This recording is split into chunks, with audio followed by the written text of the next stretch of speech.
여러분 안녕하세요. 중학교에 갈 6학년을 위한 국어 공부 실전 5.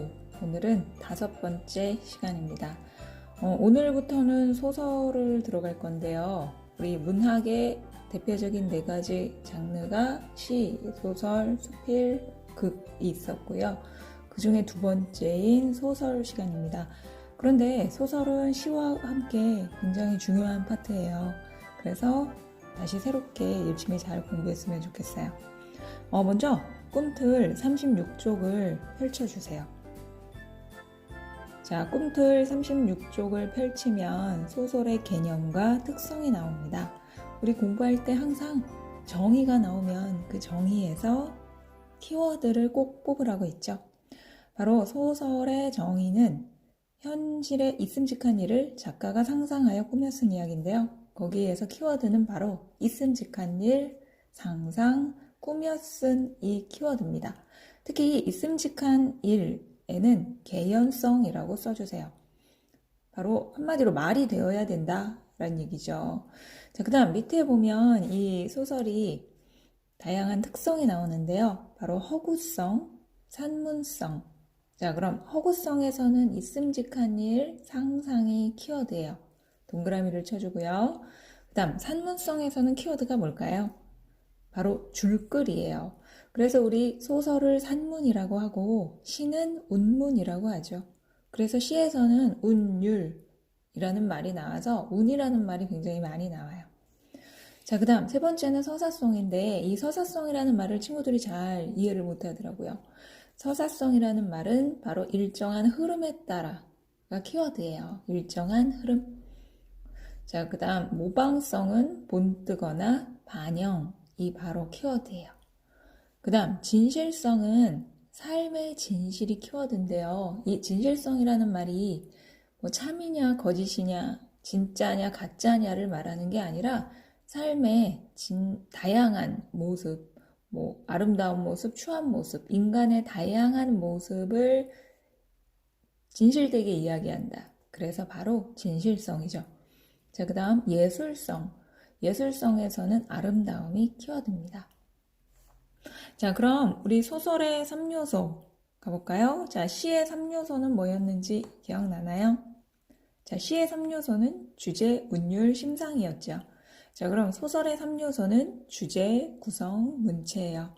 그런데 특히 그 구성의 3요소가 가장 중요하죠. 인물, 사건, 배경.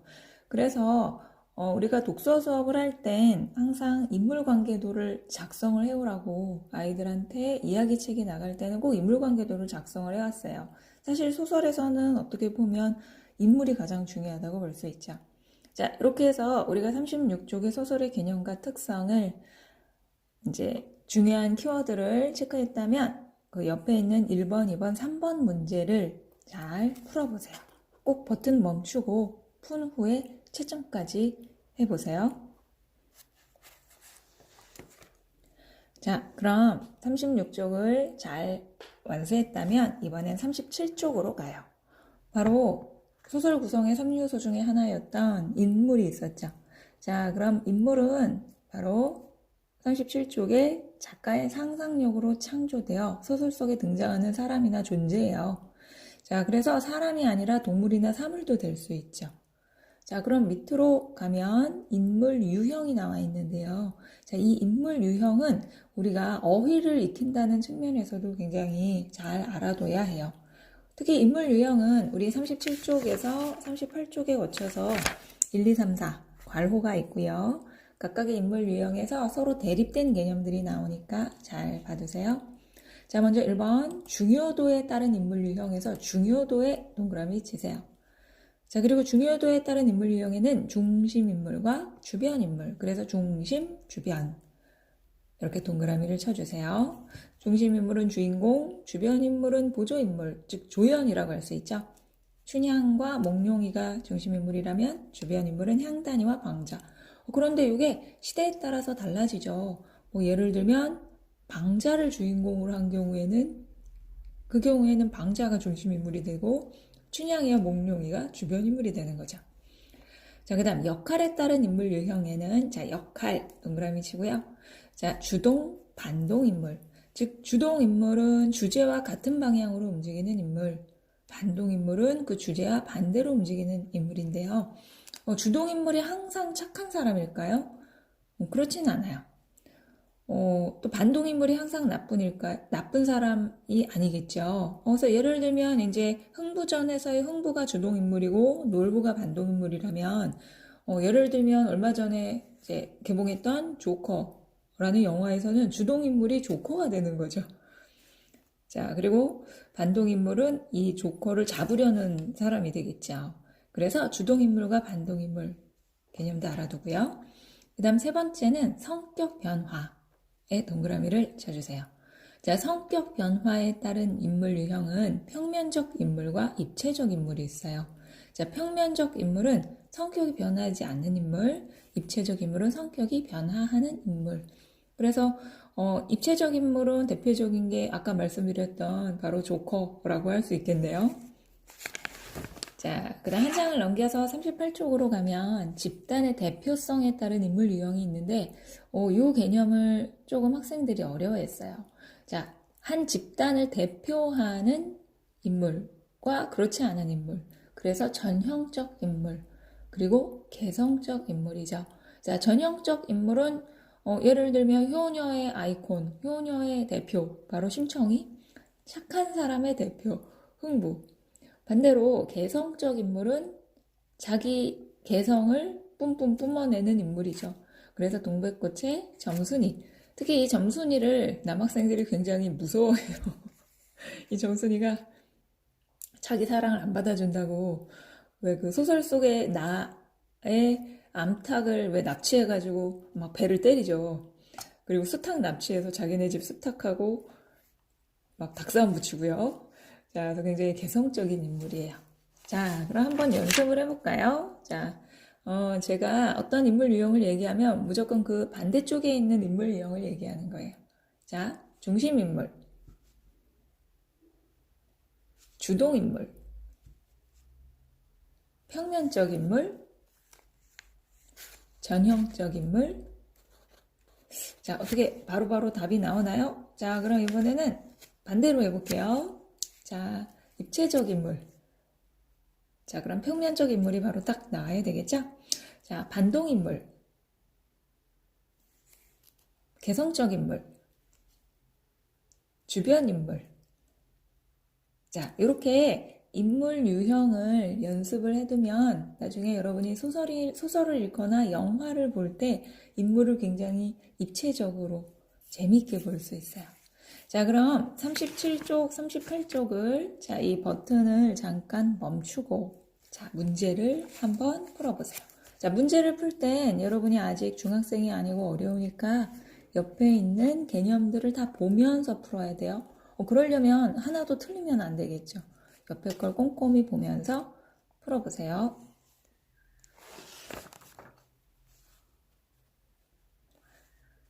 자, 버튼을 멈추고 잘 풀어봤나요?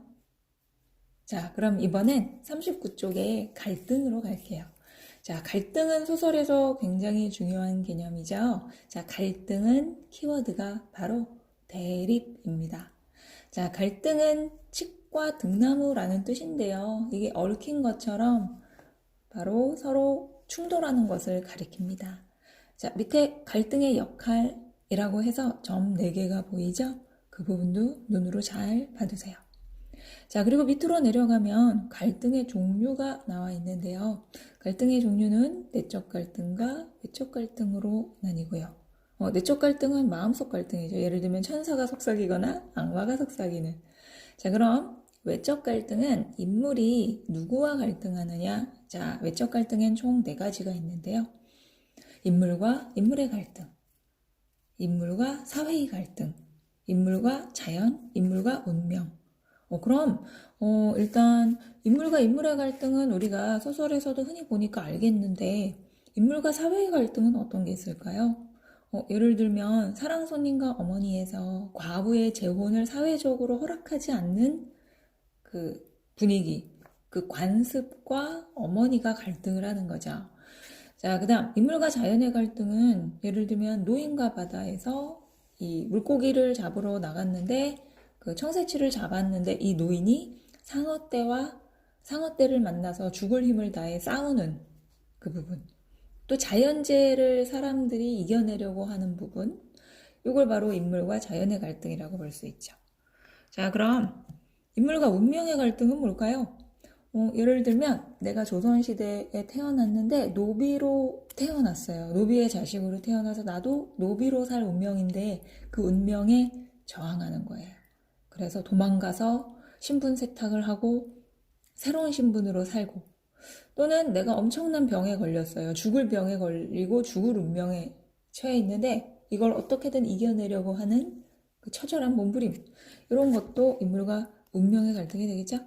자, 그럼 이 갈등을 여러분이 39쪽과 40쪽에 걸쳐서 문제를 풀어보세요.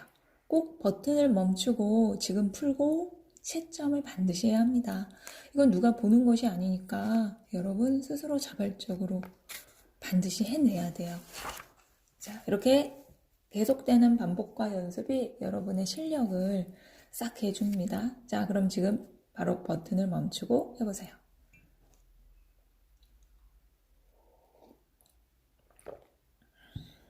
자, 됐나요?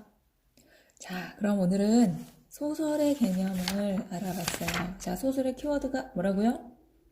바로 있음직한 일을 상상해서 꾸며 쓴 이야기다.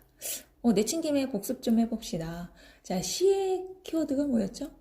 주제, 운율, 심상이었어요. 자, 소설의 키워드는 있음직한 일, 상상, 꾸며 쓴이에요. 그런데 이 키워드를 왜 자꾸 기억하라고 하냐면 이게 문제에서 보기 속에 섞여 있는 경우에 소설에 대한 개념 자체를 물어보는 고난이도 문제가 나올 경우에 이 키워드를 기억하고 있으면 눈에 보여요. 그런데 애매하게 공부를 하면 이게 눈에 보이지 않습니다. 그래서 반드시 공부를 할 땐 키워드와 개념 속의 키워드는 반드시 이해 후 암기를 강력하게 추천합니다. 아니, 추천이 아니라 해야 돼요. 요거는 강력하게 해야 합니다. 그래서 국어 공부뿐만이 아니라 어떤 공부라도 키워드는 반드시 암기한다. 정확하게 기억하고 있다. 그래서 언제든지 꺼내 쓸 수 있게 한다. 자, 그 다음 인물의 유형 우리 배웠죠. 중심, 주변, 주동, 반동, 평면, 입체, 전형, 개성. 자, 요 어휘들이 머릿속에 들어오면 돼요. 자, 그 다음 갈등은 내적 갈등과 외적 갈등. 내적 갈등은 마음속, 외적 갈등은 네 가지. 인물, 사회, 인물, 자연, 인물, 운명. 자, 이렇게 해서 오늘 우리 소설의 중요한 개념들을 공부해 봤습니다. 자, 그럼 우리 잘 정리를 하고 문제 못 푼 건 반드시 풀고요. 자, 그럼 우리 다음 시간에 소설 두 번째 시간으로 들어갈게요. 자, 그럼 다음 시간에 또 만나요. 안녕.